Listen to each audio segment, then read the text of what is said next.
असल में वो तमाम देश, वो तमाम शहर जो पहचान है यूक्रेन की शान के तौर पर, वो आज किस हालत में है आगे आपको दिखाता हूं। लेकिन ये वो अहम शहर है, जरा देख लीजिए, और ये कितना बड़ा हिस्सा पूरे यूक्रेन का कवर कर रहे हैं, जरा ये भी देख लीजिए। और अब इसको यहां से आगे समझाने के लिए मैं आशीष को बुलाता हूं। जल्दी से आइए आशीष। दिनेश जी, इसे कहते हैं किसी देश की पूरी तरह से रीढ़ तोड़ देना। 461 शहर हैं, इमेजिन कीजिए, और उसमें से 300 शहर अंधेरे में। मुझे खुद को भी डर लगता है, क्योंकि हो सकता है कभी भी यूक्रेन जाना पड़े, पता नहीं किस होटल में लाइट होगी, किसमें नहीं होगी, कहां वाईफाई पकड़ेगा, कहां नहीं पकड़ेगा। ये सारे के सारे जगह, चाहे मिलिट्री कॉम्प्लेक्स हो, पावर प्लांट्स हो, स्कूल, एजुकेशन, या फिर मिलिट्री कॉम्प्लेक्स जहां स्टील बनता हो, मिलिट्री इक्विपमेंट बनता हो, सारे जगह पर। एक और तस्वीर फौरन बाद हम आपको दिखाने वाले हैं। पहले ये देख लीजिए कि वो कौन से शहर हैं और कितने इंपॉर्टेंट शहर हैं, और इसमें पूरी तरह से फैले, पूरी तरह से पूरी तरह, मतलब यानी उत्तर से दक्षिण, पूरब से पश्चिम, पूरब पश्चिम उत्तर दक्षिण। यानी कि ये मैसेज है, ये मैप हमने जो बनाया दर्शकों को ये दिखाने के लिए और समझाने के लिए कि पुतिन किस तरह से बता रहे हैं पूरे विश्व को कि चाहे आपका पश्चिमी एरिया हो या फिर पूर्वी कोना, दक्षिणी कोना हो या फिर उत्तरी कोना, पूरा का पूरा यूक्रेन हमारे टारगेट रेंज में है। जरा इसको दिखाइए, जो करेंगे। अब अगर हमारा प्रोडक्शन इसको दिखा सकता है कि इन शहरों का, इन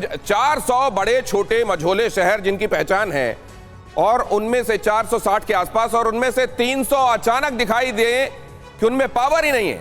अब आप सोचिए, वहां ठंड भी शुरू हो गई है, और आपको आजकल आप किसी भी तरीके की जलवायु में रह रहे हो इस दुनिया में, आपको पावर की, बिजली की कितनी सख्त आवश्यकता है। और अब कहीं पर भी पावर लग्जरी नहीं रह गया, अब पावर एसेंशियल चीजों में शामिल होता है। और अगर अचानक उसमें आपको पता चले कि आपके 461 में से 300 शहर तो अंधेरे में डूबे हुए हैं, तो ये असल में संदेश है यूक्रेन को कि जिस दिन हम चाहेंगे उस दिन हम तुमको उस हाल में रखेंगे जैसा हम चाह रहे हैं। अचल मल्होत्रा सर, लेकिन इसको तो इस तरीके से भुनाया जा रहा है कि देखिए हमारे ऊपर एक तरीके से आतंकवादी हमला है।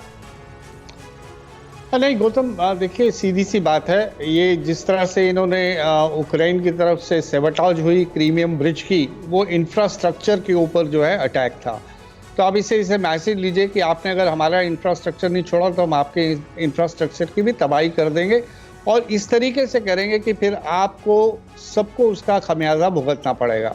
अब जब पावर नहीं होगी तो आप जानते हैं उसके कितने फॉलोआउट्स होते हैं। इकोनॉमिक एक्टिविटी बंद हो जाएगी, इंडस्ट्रीज बंद हो जाएंगी, और बाकी जो इनकन्वीनियंस होगी वो तो होगी अपनी जगह। ज़ेलेंस्की को ये नौबत आ गई है कि वो अपनी पब्लिक से प्ली कर रहा है, वो अपील कर रहा है कि भाई कम से कम बिजली की खपत करिए, क्योंकि इस समय हालात बहुत ख़राब है। तो आप ये कह सकते हैं कि उनके पास जितनी भी लिवरेजेस हैं रशिया के पास, यूरोप को लेके उनके पास गैस की लिवरेज थी, ऑयल गैस सप्लाईज की लिवरेज थी, उसका उन्होंने कोशिश करी जहाँ तक वो इस्तेमाल करना चाहते थे किया, मजबूर किया गया उन्हें करने के लिए। अब इनके पास जो लेवरेजेस हैं पावर सप्लाईज को रोकने की, वो उसका इस्तेमाल कर रहे हैं। इन्हें वे ये अच्छा है कि ज़पारोजिया प्लांट जो है वो नॉन ऑपरेशनल होना चाहिए, क्योंकि यहाँ अगर अटैक होता है या अगर वो नॉन ऑपरेशनल भी है तो चेरनोबिल हुए कितना वक्त बीत गया। 1986 से आज हम यहाँ खड़े हुए हैं, लेकिन आज भी चेरनोबिल को लेकर डर है सर, क्योंकि वहां न्यूक्लियर ईंधन तो पड़ा ही हुआ है। अगर ये नॉन ऑपरेशनल है, मान लीजिए वहां से इलेक्ट्रिसिटी जनरेट नहीं हो रही है, तो भी उसके रिएक्टर्स को ठंडा करने के लिए तो चाहिए सर वहां पर बिजली। बहुत खतरा है, यही तो मैं कह रहा हूं कि ये बहुत ही जबरदस्त खतरा की बात है। ये जरा सर एक जानकारी मैं अपने दर्शकों के साथ साझा कर लूं कि अंधेरा छाया हुआ क्यों है। इतने सारे शहरों का अगर हमने जिक्र किया तो ये अंधेरा क्यों छाया हुआ है, कौन से वो पावर प्लांट्स हैं जिनकी वजह से अंधेरा छाया हुआ है, और जिसकी गर्दन पर असल में रूस ने हाथ रख लिया है।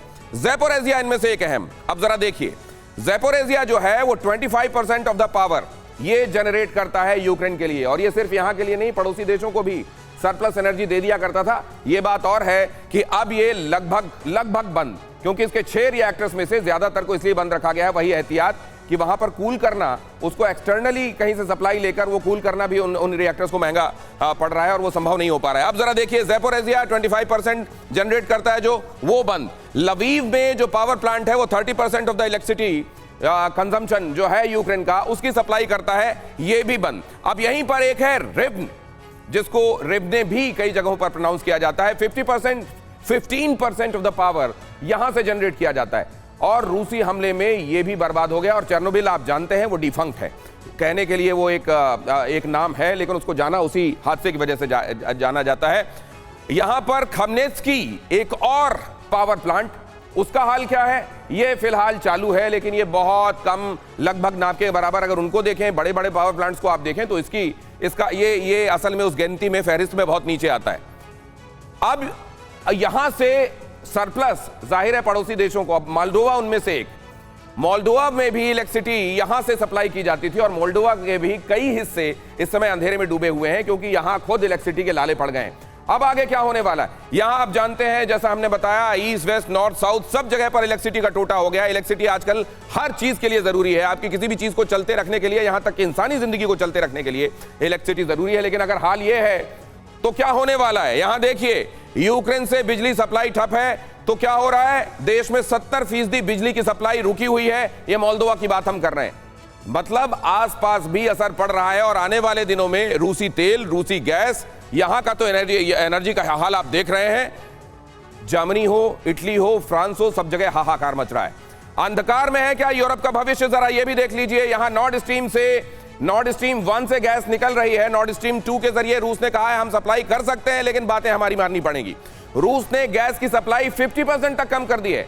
पावर क्राइसिस से जूझ रहा है यूरोप। 35% ऑफ एनर्जी इसके लिए रूस पर निर्भर है। जर्मनी 40% निर्भरता है रूस पर। इटली की, यूरोपीय देशों की अर्थव्यवस्था इस वजह से चरमराई हुई है और कईयों को तो वापस कोयले पर शिफ्ट करना पड़ गया है। और अब कोयले के जो प्लांट्स उन्होंने लगभग बंद कर दिए थे, एक बार फिर से कई जगहों से कोयला आयात किया जा रहा है और कोयला जलाया जा रहा है। मुझे पता नहीं कि ये यूरोपीय देश इस बार जब किसी क्लाइमेट कॉन्फ्रेंस में जुटेंगे तो क्या फिर से कार्बन इमिशन को लेकर प्रवचन देंगे या नहीं देंगे? आशीष, ये जरा समझाइए मुझको। दिनेश जी, एक सबसे इंपॉर्टेंट लाइन मैं कहूं, क्योंकि मैं अभी 15 दिन पहले ही यूरोप से आ रहा हूं और अभी तो ठंड ठीक से शुरू भी नहीं हुई है। इमेजिन कीजिए, जब ये आज के डेट में अक्टूबर के शुरुआत में जितना डिमांड है उसका 70% तक सप्लाई नहीं हो पा रहा है। रूस ने किस तरह से गैस की सप्लाई 50% तक कम कर दी है। खुद ही नहीं, ओपेक में जाके, ओपेक प्लस में जाके जो एक्स्ट्रा प्रोडक्शन हो रहा था उसे भी कम कराया गया। ये सारे के सारे आंकड़े आप मान लीजिए और ज्यादा ठंड पहुंचाएंगे पूरे यूक्रेन में 15 दिन बाद, अक्टूबर एंड से, जब ठंड ज्यादा बढ़ जाएगी और एनर्जी सप्लाई इसी स्टेटस पे रहेगी। और यही जलवा अभी व्लादिमीर पुतिन की तरफ से न केवल यूक्रेन को बल्कि पूरे यूरोप को दिखाया जा रहा है कि प्रैक्टिस कर लो, देख लो, इमेजिन कर लो कि महीने भर बाद आगे का तस्वीर कर लो। अक्टूबर एंड और नवंबर शुरुआत क्या होने वाला है तुम्हारे साथ?